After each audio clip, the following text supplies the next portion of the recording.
Nagdeklara ng state of emergency si Venezuela Acting President Delcy Rodriguez matapos yanigin ang bansa ngayong araw ng Huwebes, June 25.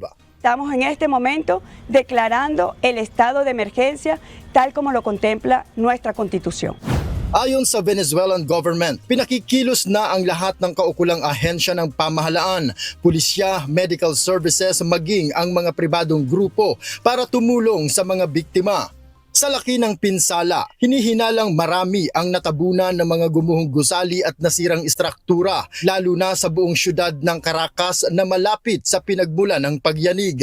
Batay sa tala ng US Geological Survey, natukoy ang epicenter ng magkasunod na lindol 168 kilometers kanluran ng syudad ng Caracas.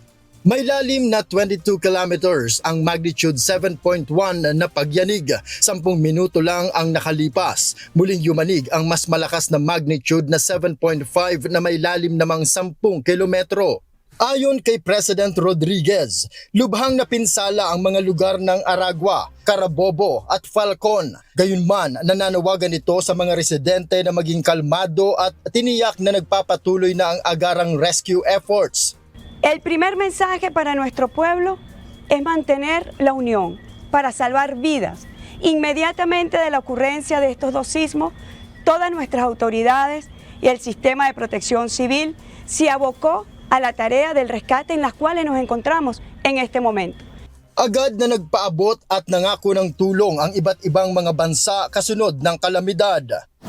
Ipinag-utos na ni United States President Donald Trump ang agarang pagpapadala ng tulong sa Venezuela ayon sa US State Department. Ilang rescue, medical at humanitarian teams na ang agad na pinapunta doon upang tumulong. Bukod kay Trump, magpapadala ng ayuda ang Ecuador at Panama. Dagdag na sundalo para sa rescue efforts ang isusugo ng Dominican Republic, gayon din ang Chile. Ang Mexico ay magpapadala ng grupo ng espesyalista para sa tulong medikal. Nagpasalamat naman ang Venezuela sa mga bansang agad na tumulong at nangako ng tulong kaugnay ng lindol.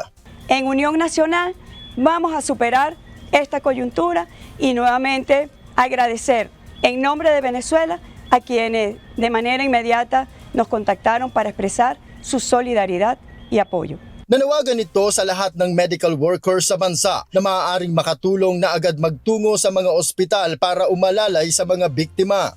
Quiero pedir a los médicos, enfermeras, a todo el personal de salud en su conjunto para que se dirijan a sus puestos de trabajo y podamos atender a las personas que están ya siendo llevadas a las emergencias, tanto de los hospitales como centros de salud privados. Noel Poliarco, UNTV News and Rescue.